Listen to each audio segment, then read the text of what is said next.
Yeah, but it looks bad though, doesn't it? I mean, you must admit. There was nothing going on there. My mum should get a job back, shouldn't she? Haven't you got a lecture to go to? I have, yeah. I suggest you concentrate on that then. Leave me to my business. My mum needs a job, Des. Yes, she'll get one. Well, yeah, eventually, yeah. Liz understands. Why don't you? Well, it can't be fair, can it? I mean, big bad Jim's over in Ireland, isn't he? Guilt? Can't be that either. Nothing went on, you just said so yourself. Vacancy's filled. It's as simple as that. Now shove off and take your sarcasm with you.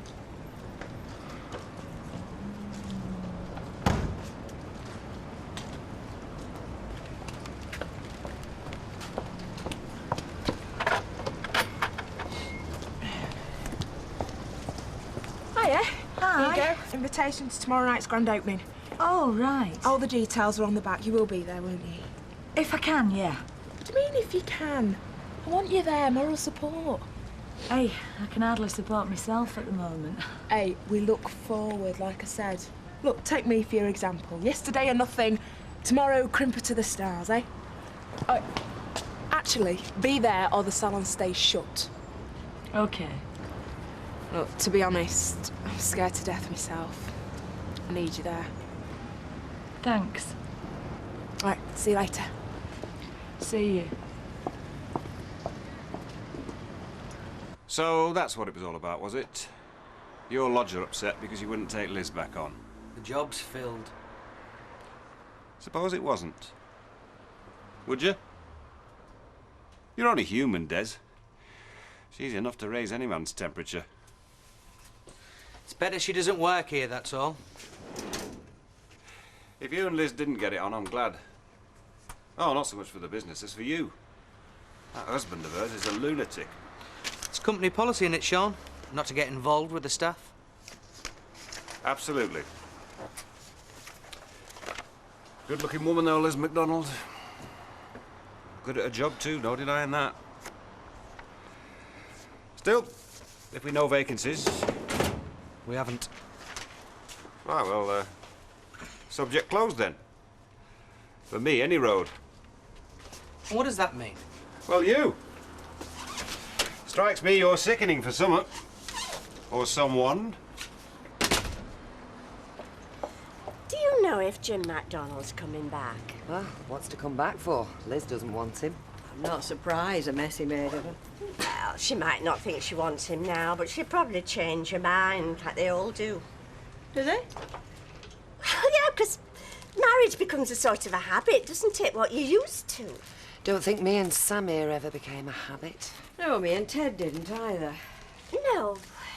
No, well, not everybody, but certain people. Lucky people, like you and Derek.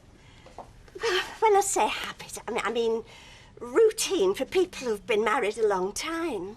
So that was a routine good hiding he gave her? Well, we don't know what brought it on, Rita. You mean what she did to deserve it? No. Oh, look, I'm sorry. I am sorry for both of you, and I'm sorry I opened my mouth. I could make it different, I would, but I can't. Mavis. Oh, heck. Widows one, neighbours nil. Well, don't blame me, I said no. No, it were all my fault. Bet you don't have this much fun across road. Oh, Maud has her moments. I'll laugh a minute, I'll bet. Yeah, she is. In fact, I'll miss her when, well, if and when I go. Why? Where you going? Well, keep it dark, but I'm looking for something full-time. I feel as if I'm ready for it now. Good for you. What do you fancy doing? Oh, anything. In fact, I'm hoping a certain local businessman might give me something. Don't tell me, let me guess. Michael Vernon Baldwin. Got it in one.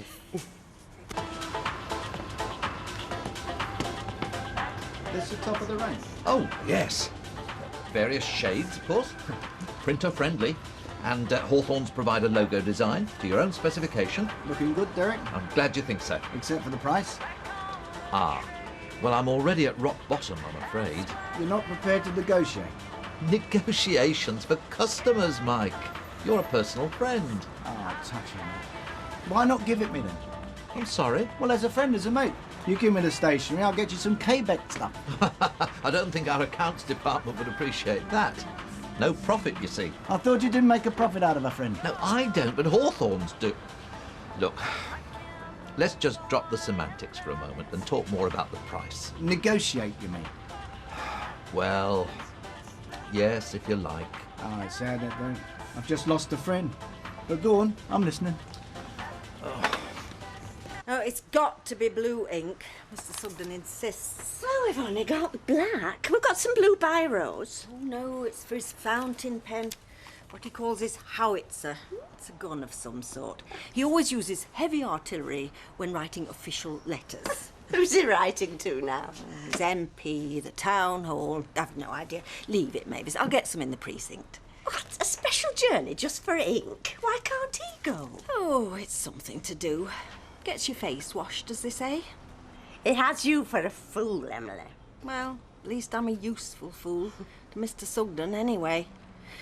And the alternative to sit at home and listen to him chat to his budgie. Have you thought of going back to work, Emily? Heavens, no. I'm retired. Yes, I know, but I know Mike Baldwin took advantage, but at least he paid decent wages. What's Mr. Baldwin got to do with it? Well, his new factory. You virtually ran the old one. I ran the wages office. Yes, and all the other responsibilities he heaped on you. Well, I can understand you not wanting to go back to work, but Mr. Baldwin might have other ideas. Tempt me from my retirement, you mean? And away from Mr. Sugden. Well, I know I would if I were him. I mean, you're still active, Emily. Reliable and you're efficient. Yeah, well, thank you, Mavis, but I rather think that Mr. Baldwin will be looking for someone with more up-to-date qualities. Young, energetic and cheap. Talking about me again? Oh, no, me. Mavis is finding me a job. Oh. Must go. Bye. See you, Emily. Bye. Bye. Not give her your job, have you? No, but she needs to get away from Mr. Sugden, because he puts on her. Might be quite nice to be put on occasionally. No, I'm serious. Who puts on me, eh? You don't, because you're too busy being put on yourself.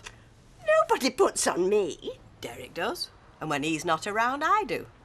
Well, be honest. You enjoy it. So does Emily. Might quite enjoy it myself, given the chance. You're lucky. Count your blessings. So you don't want any food? No, thank you. No, I'm not a great lover of ladies' nights, Norris. There's a sort of emptiness about them for me. On the outside looking in, as it were. Oh, come off it, Fred. You're the life and soul. The facade. It's a front. And the fact that I've got no one special in my life. Or you and the rest. You've got wives, partners, loved ones, you know. Someone to check your flies. To knock the odd bit of dandruff off your collar. You're not saying you're not going. Yes, who to take, that's the problem. Oh, I can always fix myself up. But it's the sniggering, Norris, the nudging that goes on. Hello, they say, there he goes, Fred Elliott with another scrubber. Get away. You've brought some right eye catchers in the past. Yeah, but for all the wrong reasons. Plunging necklines, skirts shorter than their earrings. No, it's class I'm after. I suppose it's what I've been looking for all my life. Pat, when you're ready, please, Vera. All right, love. Hey, do you want any food? Well, what have you got?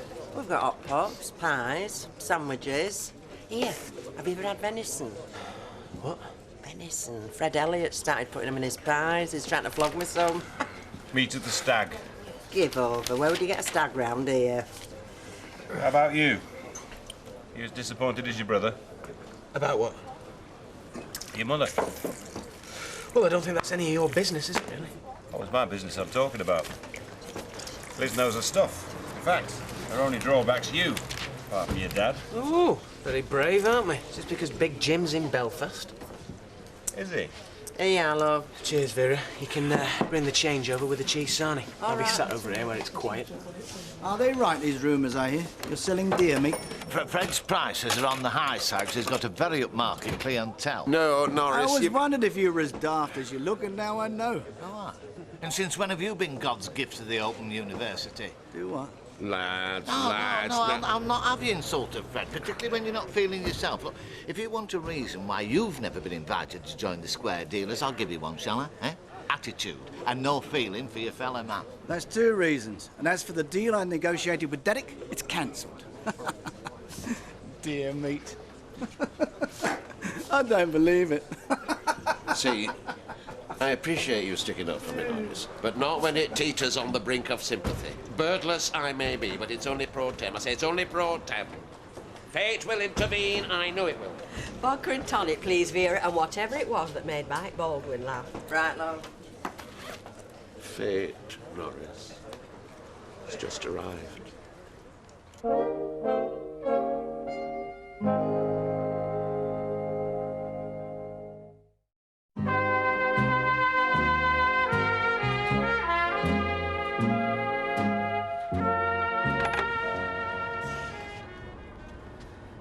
What do you want?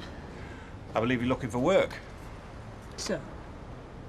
So, you need a job and I'm in a position to offer you one. What's Des been saying? Only that you asked, that he had to turn you down. Oh, and now you've suddenly found a vacancy, have you? Fallowfield, if you fancy it. I've no car. There's buses. Part-time to start with and hours to suit. To suit who? Both of us. I'm telling you, you're good at what you do. Am I? Jim could tell you what I'm good at, I suppose. But Des couldn't, because he never found out, despite what he might have told you. Forget Des. With no choice, have you? What's the problem, Liz? Lads living elsewhere. Husband back in Ireland. Oh, so that makes me available, does it? To fill some vacancy you've just invented? It's genuine. But why me? Because I'm God's gift to Skinner's bookies. Well, I'll tell you what I'm not, should I? I'm not a pushover. And when you make your report to your little bookie pal, you tell him I've still got some pride left. He'll be very disappointed, but tell him anyway. Right. Oh, sorry I called. Mavis, stop him, he's gone mad. Interfering buffoon! It was an innocent mistake, Derek, made without... You know how long it took me to win that order? Derek, control yourself. Will somebody tell me what's going on? Well, Mavis, I was in my office, processing my new latest victory, when the phone rings. It was inadvertent, Mavis, I swear. A certain Weatherfield customer castigating Hawthorns and telling me where to stick my headed notepaper. I've told him I'm sorry. I asked him the reason, and the reason I got was him! Well, I hot-footed it back here, found him lurking in the Rovers. I'm rarely given to violence, Norris, but all things considered, gnome included, I could cheerfully strike... Derek, don't be so ridiculous. Hello, Rita. Right, did you get those glasses? I'll go, 2 dozen. Should be enough. Well, it won't be, will it? Who are you expecting, the world and his dog? No, but there's the relaunch party and then there's the do-up here. I want to be chatting to people, Lee. I don't want to be rinsing out glasses. All right. We'll get another dozen. No, make it 2. You're only renting them. Rent or buy, it all costs money. I know you'll be skint before you start. Oh, shut up. Otherwise, I would cancel your invitation. You shut up, or there'll be no salon, no do, and no glasses. Miss Middleton! Hey, paging Miss Middleton, you've got a visitor. Well, can't you handle it? No, he wants you. Right, when you've finished unloading all that booze, will you wash all the glasses, please? They're clean. Wash them. You would speak to me, would the organ grinder herself? Her words, not mine. I asked for the proprietor. What do you want? Well, Oh, obviously personal, I'll go. No, no. No, you stop here. Yes, ma'am. Go on. well, it's about your, well, you know, your big day. Now, I don't know whether it's an oversight or just deliberate. Yeah, you haven't got an invite, right? No, you want one? Oh, yeah. Right. Well, I just thought, you know, if you were giving everybody else one... Right, here you go. It says bring a friend. Do so if you can find one. I mean, I wouldn't like to be left out, would I? No. Bye. Bye.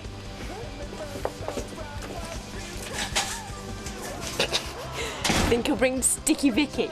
Oh, yeah, frog march, you mean? No chance. Is this the same do the Wiltons are going to? The square dealers? Ladies' night, yes. And I could wish for no better lady to accompany me should you smile kindly on my invitation. Wednesday, you say? Shame that, Fred. You see, I tend to do my books of a Wednesday. I'm sorry. Yes.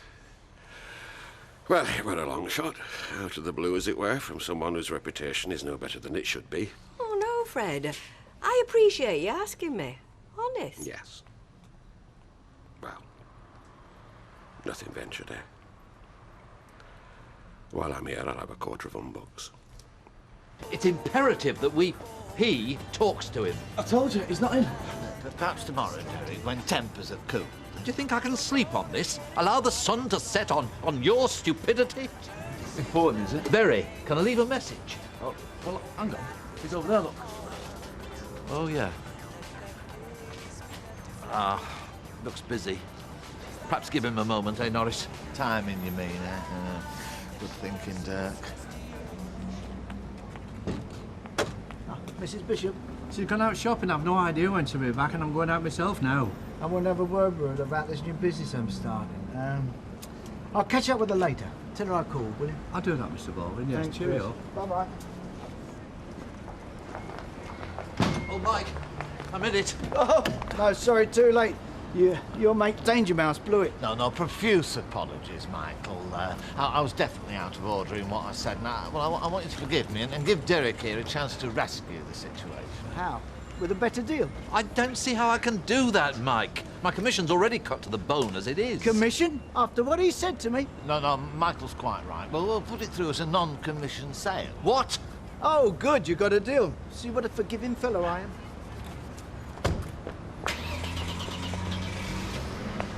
That was close. I thought we'd lost him for a minute. Go home, Norris. Get in your car, close the door, switch on and drive away. Derek. Please, Norris, before I lose my temper and you lose the gift of life. Right. Be seeing you, Dirk. Stop you coming in here, Sid. Starting to skin me.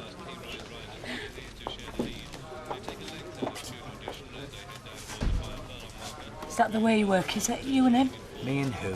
Sean Skinner. You chuck me away and he picks me up. He rates Shillers. Not the way you think, either. What did you say to him? I don't want this conversation. He's found a vacancy. Has he? Gave him the green light, didn't you? Told him Jim were in Belfast. No, I didn't. All boys together. If he's offered you a job, it's got nothing to do with me. It's why he's offered me a job that intrigues me. He didn't think much of me when I worked here. Talk to Sean. Sorry, I forgot my key this morning, mate. Cheers. I've told Sean Skinner nothing. Now I've got to go. Thank you, love. So, will you mention it to him when you see him? Oh, yes, of course. What exactly did Mike say? Well, only that he was looking for people he could trust in this new factory of his. It was only after he'd gone. Gone? Yeah, from the flats the other day. I like to think he was sounding me out, you know, see if I fancied it. Well, and do you? Oh, do I? Just give me the chance. Anyway, if I see him first, I'll tell him, but if you see him before Oh, yes, me... I'll mention it to him. Thanks, Alma. See ya. See ya. You still haven't told me what Mr. Baldwin actually said, word for word. Well, I've done my best, Mrs. Bishop. It's something about this new place he's starting. It seemed urgent. He wasn't specific then. He didn't mention a job. Not to me, no, because he knows I'm a little bit over the hill, you know. No, Mr. Sugden. I meant for me. For you, Mrs. Bishop? Work for Mike Baldwin? I did it once, remember? I admit the prospect of doing it again doesn't appeal, but if he's thrashing about looking for stuff, it's hardly surprising that he'd knock on my door. Heaven knows there's few people could work with that man and keep their sanity. That was a waste of an afternoon. Where have you been? The rugby club, they wanted T-shirts for their bar staff. So? Well, the steward ordered 10, and by the time I got there, the secretary cut it down to 5. What are you looking for? Les Truscott's phone number. It's on an invoice somewhere. Oh, it's in the flat. Great. Well, I needed it for tax returns. Yeah, well, Vicky, when are you going to do something? Tell me. All right, don't leave me scratching around in the dark. Income tax, Steve. How long have you been interested in that? Look, you manage the business, I do the business, and I'll be able to do it a whole lot better if you kept me informed.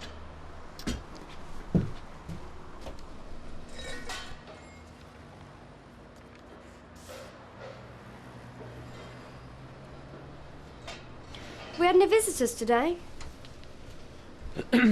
No. So Fiona Middleton, she didn't call round. No. What about Maxine, dear? Darling Maxine bearing her midriff. Look, Vicky, no one's been round. Who brought that then? The Pony Express? I knew Jim had a temper, but I never thought he'd do anything like that. No. I suppose you never know what goes on between couples. I mean, what really goes on. No. I can understand you being a bit cagey. I suppose Percy's filled you up with all sorts of gumph about me and Elena. Oh, no, he's hardly mentioned it. Mind you, I could clock him again and enjoy it, the fellow that you ran off with. But as for her, I don't know about that. No. Hey, first you find her a flat, then you find her a job, and your wife would be suspicious. Oh, Deirdre, do me a favour. Well, she was an old flame, and not so old. Otherwise, I wouldn't be so suspicious. Have you any idea how difficult it is to start again, eh? From scratch? Trying to find people you can rely on? God, blimey, I'd employ Ken Barr if I thought I could use him. Perhaps I wouldn't. Hang on, I've got to have a word with someone. Emily, have you got a minute? Oh, Oh, go on. I'm not much company as it is tonight. You want to be looking for something else, George, if it's getting you down. And do what? Anything, as long as it gets me away from all this grumbling. I tell you, in that surgery, it's us they blame, the receptionist. See us getting between them and doctors. Well, aren't you? No. Well, there's some that are. They want that many details. You think we're trying to join the MI5. It's giving my date of birth I object to. It's enough that they know my name and address. Now you're both at it. I'm off. See where Don's got to. You come on a bit strong there, Percy. Me? Anyone you can remember who knew what they were doing? Drivers, machinists, well, anyone. From the old days, yes. Make a list and I'll see if they're available. Certainly. How about wages? You'll need someone for that. Oh, yeah, definitely. If you can think of anyone, put them on the list. Mind you, if you were 10 years younger, I wouldn't have far to look, would I? I'll get you a drink. Vera?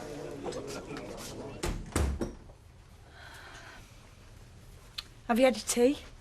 I have, yes. Thanks. I've just had your gran on the phone from Belfast. Wants to know why I've not gone over with your dad. And did you tell her? No, I just said we'd had a row. It's a bit of an understatement, isn't it? And what were you telling Des Barnes? Earlier in the betting shop. Only that Sean Skinner's offered me a job in Fallowfield. Why? And Des was interested in that, was he? Because he didn't look interested to me at all.